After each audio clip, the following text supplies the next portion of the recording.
নিজে বলেছিলাম আমার ক্যান্সার হয়েছে, আসলে আমার ক্যান্সার হয় নাই। আমি শুধুমাত্র তোমাকে পরীক্ষা করার জন্যই বলেছিলাম। তাই বলে এত বড় মিথ্যা কথা তুমি আমাকে কিভাবে পারলে বলতে?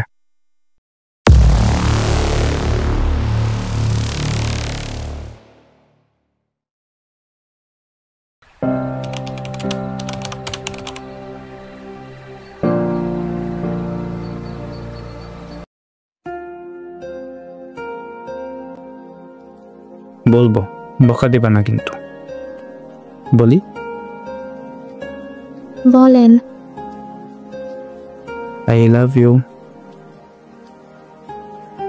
কি সব বলেন? হ্যাঁ, আমি তোমাকে আমার জীবনের চেয়ে অনেক বেশি ভালোবাসি।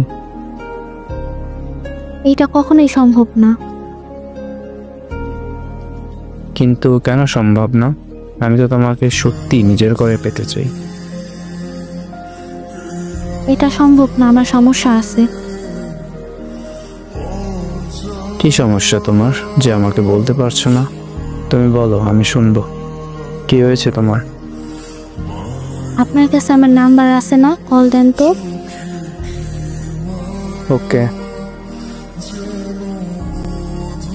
তারপর সে আমাকে কল দেয়। ওই দিনই আমাদের ফার্স্ট কলে কথা হয়। ওই দিন তাকে আমি একটা মিথ্যা কথা বলি যে আমার ব্লাড ক্যান্সার, আমি বেশি দিন বাঁচবো না। এইটা শুধু আমি তাকে পরীক্ষা করতে বলেছিলাম, সে কি আমাকে আদৌ ভালোবাসে কিনা এটা জানার জন্য, কারণ তাকেও আমি একটু একটু পছন্দ করতাম। তারপর সে বলল, তোমাকে আমি ভালোবাসি, তোমার কিছুই হবে না ইনশাল্লাহ। আমি ওরে অনেক বোঝানোর চেষ্টা করি, তবে পারি না। তারপর আমিও রাজি হয়ে যাই। এভাবে আমরা কথা বলতে শুরু করি। ভালোই যাচ্ছিল আমাদের সম্পর্ক। হাসির, কান্না, রাগ, অভিমান, খুনসুটি দিয়ে কেটে গেল আমাদের 3টি বছর। তারপর সে আমাকে বলল, ওই জান পাখি আসো, বলো। চলো দেখা করি। ওকে। 2024 সালের 11 এপ্রিল আমাদের প্রথম দেখা হয়। ওই তার হাত ধরে মনে হয়েছিল যে এই হাত আমাকে কোনোদিনও ছাড়বে না। এই মানুষটাই আমার জন্য বেস্ট। কোনো কিছুর বিনিময়ে তাকে আমার করে চাই। তারপর আমরা যার যার বাসায় ফিরে যাই। বাসায় এসে আমি তাকে নক দিই। ওই জান, আসো। বলো। আমি না তোমাকে একটা মিথ্যা কথা বলছি। কি বলো এসব? কি মিথ্যা বলছো? নিজে বলেছিলাম আমার ক্যান্সার হয়েছে, আসলে আমার ক্যান্সার হয় নাই।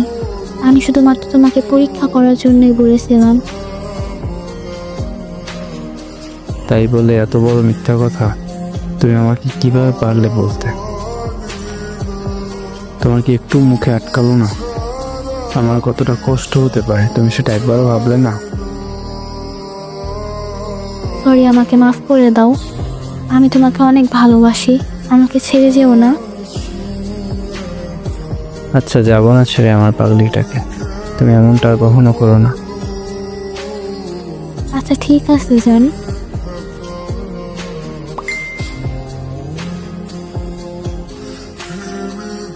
আর হবে না জান, সরি। বুঝতে পারছি পাগলিটা। তুমি নিজে থেকে ভালোটা বুঝতে পারছো, এটাই অনেক। আর আমি তোমাকে অনেক ভালোবাসি, কখনো ছেড়ে যাব না, আর তোমাকেও যেতে দেব না। বুঝলা পাগলি আমার? বুঝলাম বুড়া বেটা। কি আমি বুড়া? হ্যাঁ, আমার বুড়া বেটা।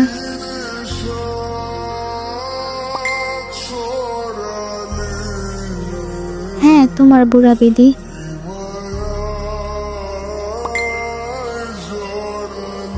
আই লাভ ইউ জানেমান। I love you too জানেমান।